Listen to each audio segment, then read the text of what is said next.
G'day everybody, Clok-Roo reporting, and today I want to talk a little bit about Skylanders. Yes, I am in fact a Portal Master, i.e. a fan of the Skylanders franchise. I'm not going to go into detail as to how I became a Skylanders fan because that's not what the whole point of this video is.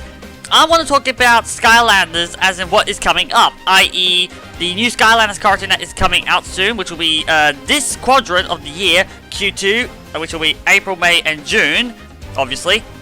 And what I expect for the future of Skylanders as a gaming franchise, and as a franchise in general. So let's get started with the Skylanders Academy cartoon, which has been confirmed. If you're not a Skylanders fan, you've probably been under a rock in that regard, but a couple of months ago, actually I think it was before the new year came around, it was announced that Activision would be creating their new animation studio to create all new content for the franchises that they have, including Skylanders. And Skylanders Academy is going to be the first project that they will make. I can't exactly remember what the animation studio is called, but I think it's something like Activision Blizzard Animation Studios or something like that. Don't quote me on that. But so far, what do we know so far about Skylanders Academy? Well, we know very little, to be honest. All we know is that the following 4 characters have been confirmed to be appearing: Spyro the Dragon, Stealth Elf, Eruptor, and Glumshanks, and we can also assume Kaos will be appearing as well. And along with those characters, we've also got the following voice actors that have been confirmed to replace the normal ones. I'll get into detail on what I think of the characters inclusion in a second. We have Justin Long replacing Josh Keaton as Spyro, Ashley Tisdale replacing Audrey Walutsky as Stealth Elf, Jonathan Banks replacing I Don't Give a Damn as Eruptor, and Norm MacDonald replacing I Still Don't Give a Damn as Glumshanks. And additional voice actors have been confirmed to be Richard Horvitz, which basically double confirms Chaos, and Harland Williams, who I have no idea who he is. It's also been confirmed that the writer from the Futurama series, Eric Rogers, is, well, he's probably overseen the creation of the series already, considering they've probably already done all the episodes and the filming. So what do I think so far about what we've got? Well, first of all, the character inclusions I'm deciding on. Spyro and Stealth Elf. Now, that's a given for me, because as of now, well, as of yet, I should be saying, Skylanders has basically got 2 mascots, Spyro and Stealth Elf. I kind of mucked up on the order I was meant to say that, but regardless, that's how it's seen. Spyro and Stealth Elf are basically the mascots of the franchise. Well, Spyro's got to be the franchise mascot after he was made for the first game. Stealth Elf kind of just adopted that role. Glumshanks, well, I'm not entirely sure as to why he was picked out as the main character, to be honest, and why he's got a different voice actor. But that could mean something. He is a popular character in the fan base, a real popular character as far as I'm concerned. Well, as far as I know, I mean. So that's going to be interesting to see what they do with him. But the one character I'm not keen on having in the show is Eruptor. To any Portal Master that might be watching this, I'm sorry, but I don't like Eruptor at all. He's just not that interesting a character. He's kind of boring, kind of dumb. If anything, as a comparison, guys, I can make, to give you an idea, think of Eruptor as Knuckles the Echidna in the Sonic Boom cartoon. Yeah, that's not a good thought right there. That's really awkward and really bad. I don't like that idea at all. If you were to ask me who I would pick out as the first Skylander main character, I would not have gone with Eruptor. If I were to pick a character, I would have gone with either of these 3 for the following reasons. Jet-Vac, because he's very gentlemanly and really interesting character.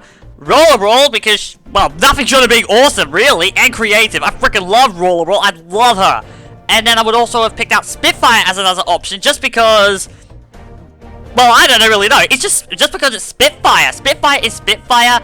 There's no words to describe Spitfire, really. He's just awesome in so many ways. That change I would have made. I wouldn't have picked out Eruptor. I would have picked out one of those 3 characters. So, what else is there? Well, we can assume also that the show will be set after the events of Skylanders SuperChargers. I'm not going to spoil the game, guys, don't worry. But given the events of SuperChargers, that does make sense as to why Glumshanks and inherently Chaos will be part of the main series, part of the main plots, and part of the main character list. That does make sense.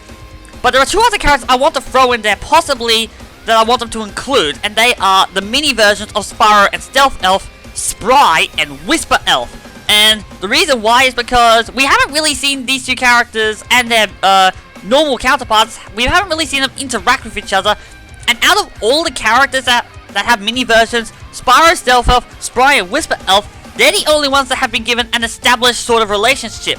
Spyro and Spry we know to be cousins. Not that I know how that works, really, considering Spry came from the mini-verse of Skylanders, so yeah, logic doesn't apply there. And Whisper Elf has already been established as Stealth Elf's protege. But I feel like they can go one step further, because for those of you who don't know Stealth Elf's backstory, Stealth Elf can't remember anything of her childhood. She can't remember who her family is. She can't remember anything about her past at all.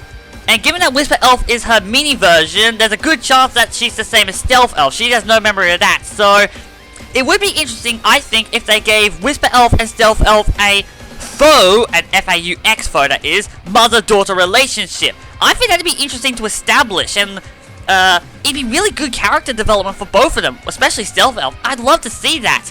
Not sure they will, but I would really love to see them do that. Now, as for, well, given the events of SuperChargers, if Kaos is the main character, that kind of rules him out as the main antagonist, therefore. They could use him, maybe, but I don't think they will. But they got a good excuse to do other villains, because as a Trap Team, a whole raft of villains have been introduced. Such as Clok-Roo, Chill Bill, Dr. Krankcase, the Pain-Yatta, Golden Queen. They got a whole army of villains that they can choose from, and that would be interesting for them to use those villains as opposed to just using one villain throughout the whole thing. I mean, they tried doing that with the Sonic Boom cartoon, and actually they tried doing it with a whole raft of cartoons, I should be saying, sorry.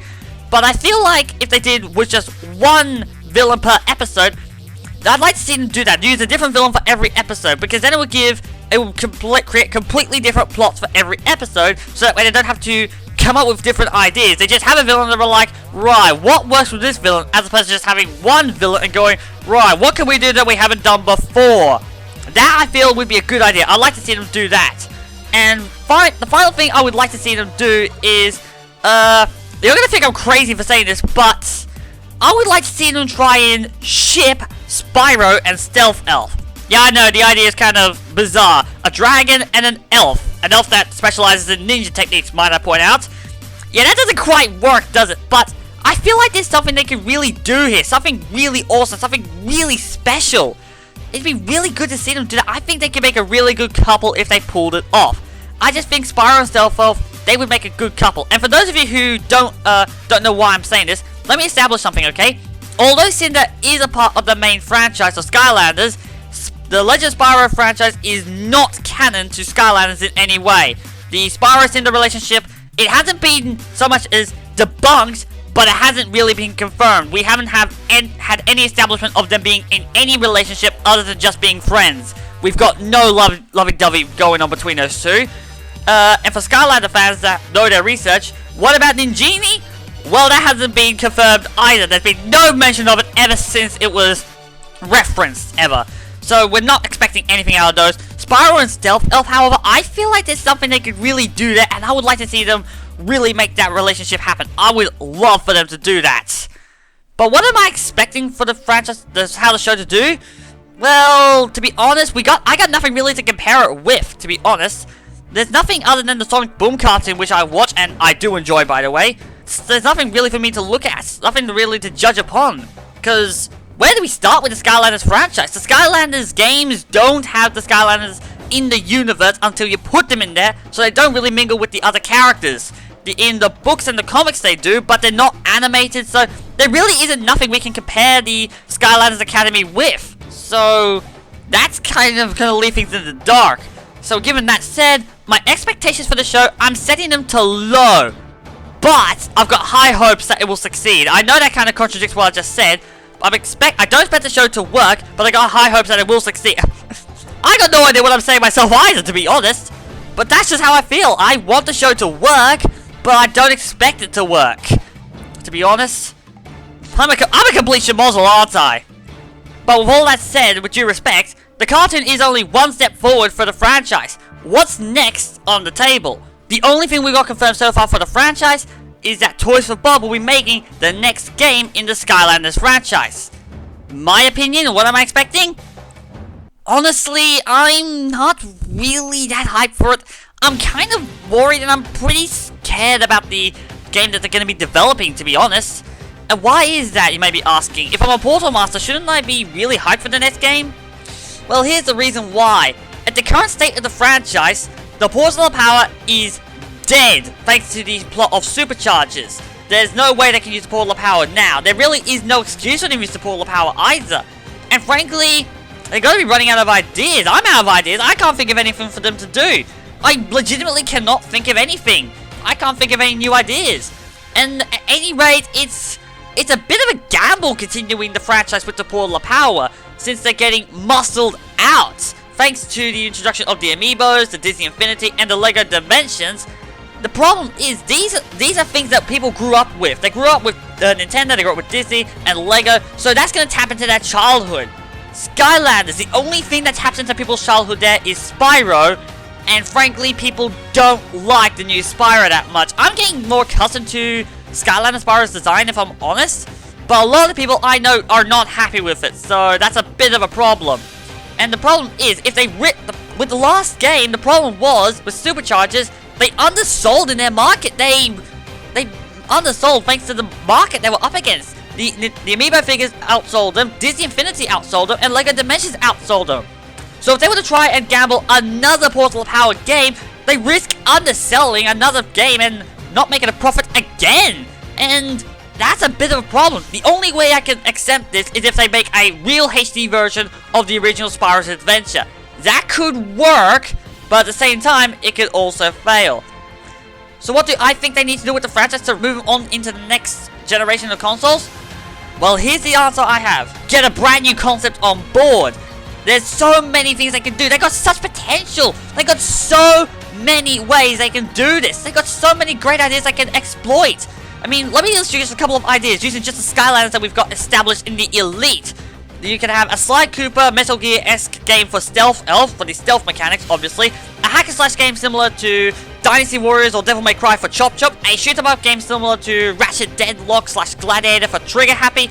A retro-style Spyro the Dragon-esque game for Spyro, obviously. And for the dragons themselves, create a proper turn-based RPG.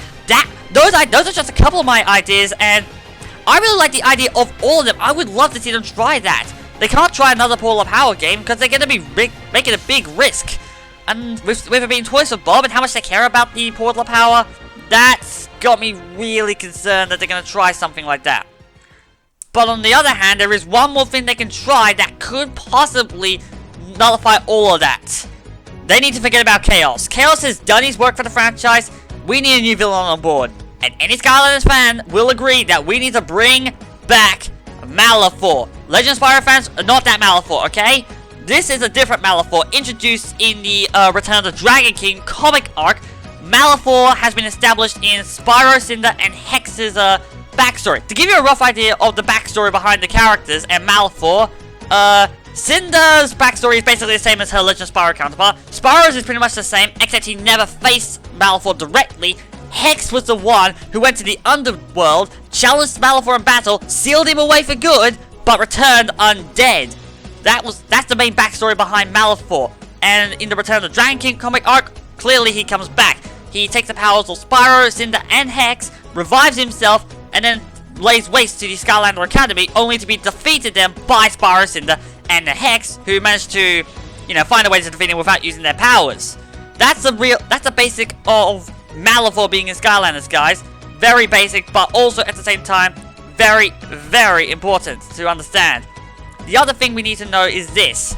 With Malifaux as a new villain, we can establish a whole new roster story. And it would be good if Malifaux came back for Spyro's sake, because then we can find out a bit about Spyro's backstory. So that's what I would like to see. If they bring back Malifaux, they could do so much with the franchise that it's not funny. But I do feel like they need to try something new. They should drop the Portal Power. That's how I feel about the Skylanders franchise. So that's how I feel so far. So let me quickly recap everything I've talked about so far. For Skylanders Academy, I would like to see them get rid of Eruptor and replace it with Jet-Vac, Brawl, and Spitfire. I'd like to see them introduce Spry and Whisper Elf for character development, use random villains every episode, and try and establish a Spyro Stealth-Elf relationship. As for the franchise going forward as a game series, drop the Portal Power, try a brand new concept, try a couple of ideas, because they've got so many they can do, and try and bring back Malifaux. Forget about Kaos.